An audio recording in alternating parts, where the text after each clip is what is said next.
I met her right after high school in the summer of 1931. Yeah. And we got married in 1935.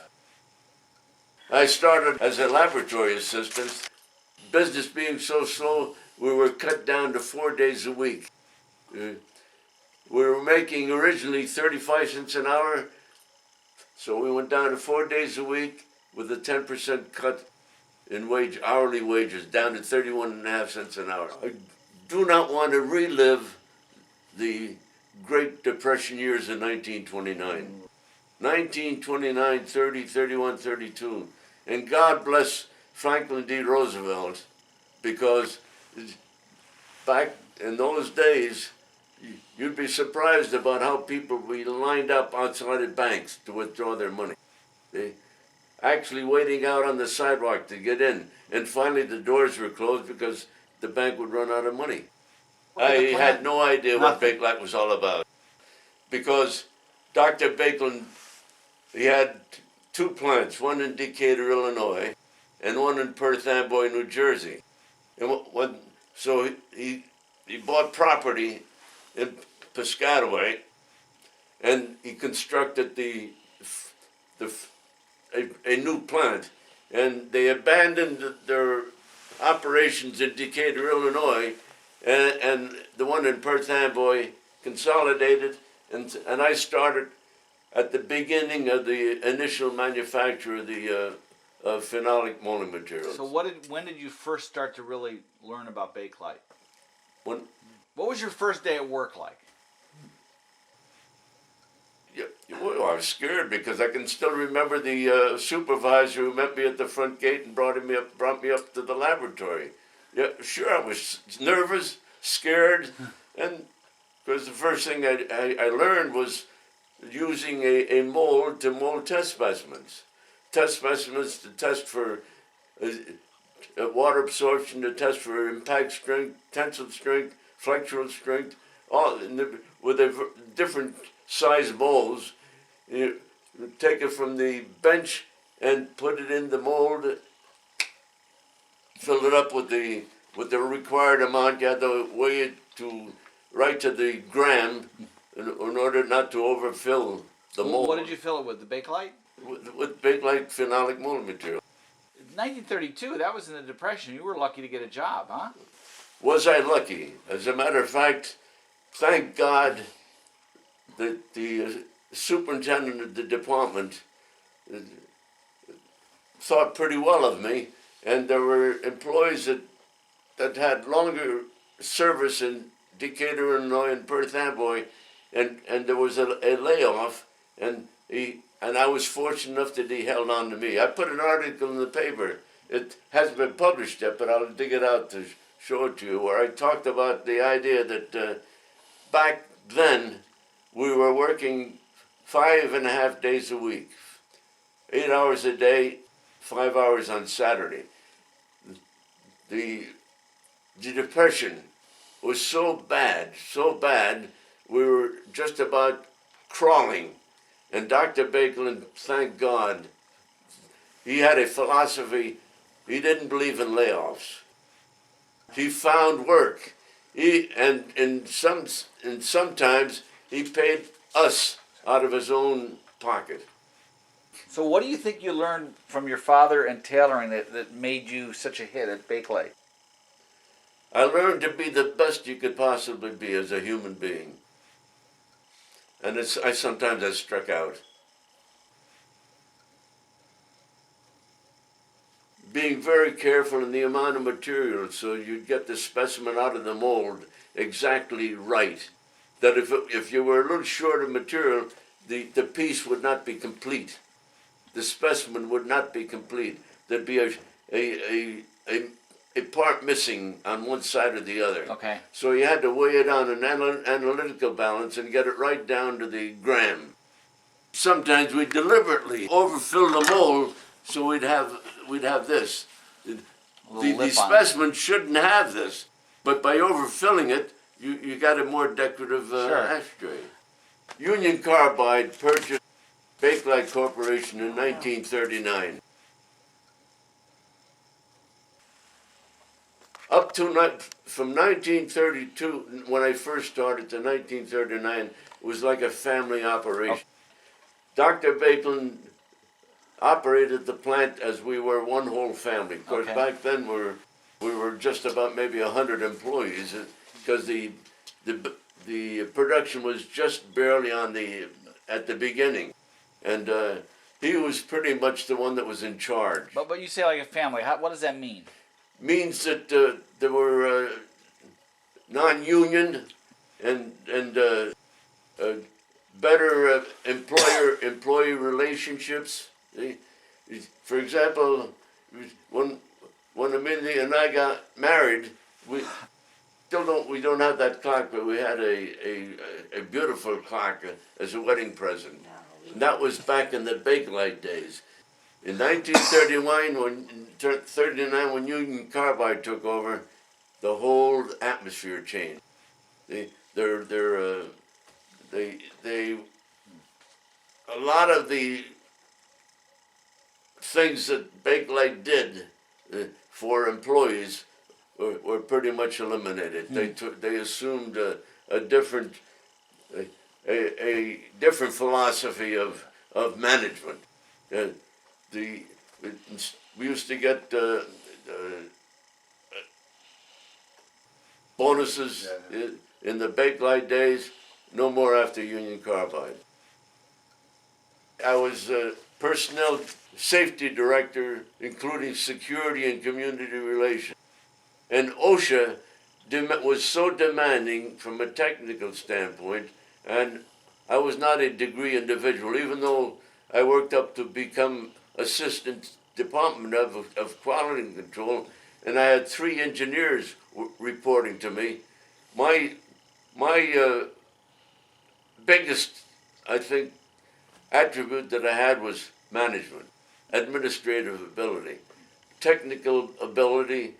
Not having a degree, I was short of that kind of professional education. And but I had 3 engineers working for me who were chemical engineers. One of them was handling, because I was responsible for phenolic pulverized resins and for phenolic molar materials. See, so I had one of them that handled various phases of it, and they're the ones who provided the technical information. Technically, I was at disadvantage. So when OSHA came in, I recognized that I was not able to keep up with the demands that so far as technical demands, and rather than have the company, because by that time I was personnel director, I went from personnel director to director of safety, security, and community relations. The demands on personnel safety, because of OSHA, because of all of the demands, meeting with federal inspectors coming in, state inspectors coming in on OSHA requirements, I decided that rather than have the company, because back in my time as personnel director, I handled so many terminal cases where employees, and I explained the terminal package, having them something break down in front of me because they lost their job. And I was thinking back then, this is not going to happen to me. If I'm going to leave, it'll be on a voluntary basis, on your terms, not involuntary. And I retired at the age of 60. When I was safety director, we were able to. I still have a helmet downstairs that was presented to me at my retirement dinner. 7 million man-hours of operation without a lost time accident. Wow. I should get that helmet. Yeah. It's still hanging down in the basement. Great. The challenge that they faced in developing better materials. For example, there was a material that was asbestos filled for heat-resistant molded products. And it was their job is, how can we avoid the asbestos filler? So one of them developed the idea that they could use a different filler and accomplish the same heat-resistant qualities. That's the challenge that all of the technical people faced. How to develop a better product at the cheapest possible cost, at the lowest specific gravity, so that they would be able to get more molded parts with the lesser quantities of material. Now, what do you mean specific gravity then? What, yeah. The gravity determined the density, determined how much material had to be used and filled into the mold to get out the finished piece. If, for example, if something like this required, say, 60 grams, can you develop material that would be a lower specific gravity, a lower density, so you could make the same product with a smaller amount of material? Like with 40 grams? Yeah. Okay. So you could get far more molded pieces out of smaller quantities of material. So they faced the challenges of producing the best possible material, and of course they had to compete with competition. One of the major competitors back then was a corporation called Durez. That was the major competitor that Bakelite had, because salespeople would bring in a sample of the Durez. We tested the Durez material, was analyzed, and they would measure all of the various properties of it, and it was not the same as Bakelite. So they weren't infringing on the patent? No, the patent was patent was over with. 27. Back in those early days, they didn't have the research, R&D, research and development. Each department had chemical engineers as part of the department. It was in later years when they set up an R&D department, and it started in Bloomfield, and that's where research and development. As a matter of fact, the one who developed this material, it's only a few months ago that he passed away. Really? Okay. His name was Art Mazzucchelli. He developed that when Bakelite or Union Carbide had research and development in the city of Bloomfield, New Jersey, and they abandoned that research and development operation in Bloomfield, and they built 3 or 4 new buildings at the site. Well, they referred to it as a Bound Brook site. Personality-wise, they were very cooperative, very respectful, and very appreciative of any help that you were able to give them. The relationship between laboratory people and the chemists was excellent. One of them that I remember well was Ole Sand, Olesand, and that goes back 75 years. I still remember him.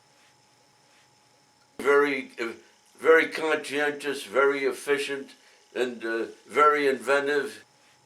They were a nice group of people,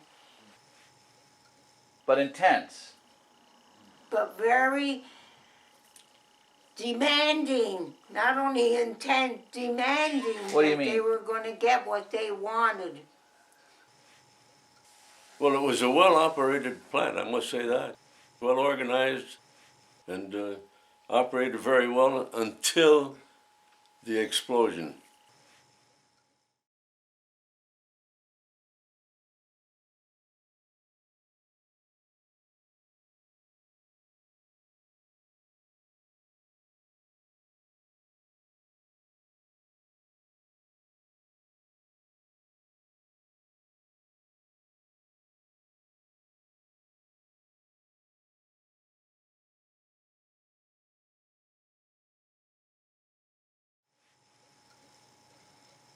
The force of the explosion, the initial explosion was minor, but that disturbed and put that much more dust in the air, and the second explosion was a major one.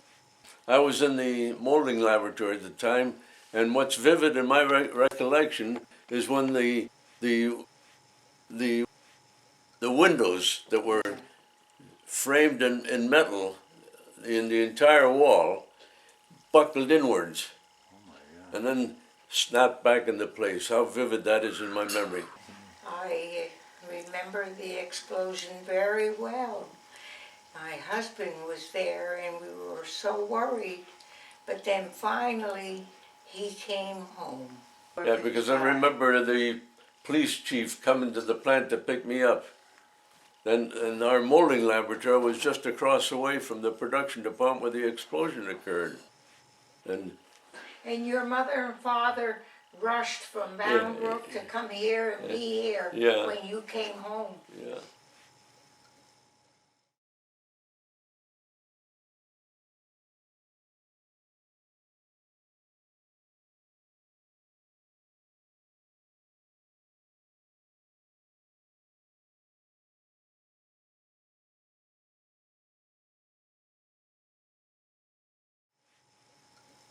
Well, my job then, when I was in personnel, annually I had to visit those families and to provide any assistance that we could.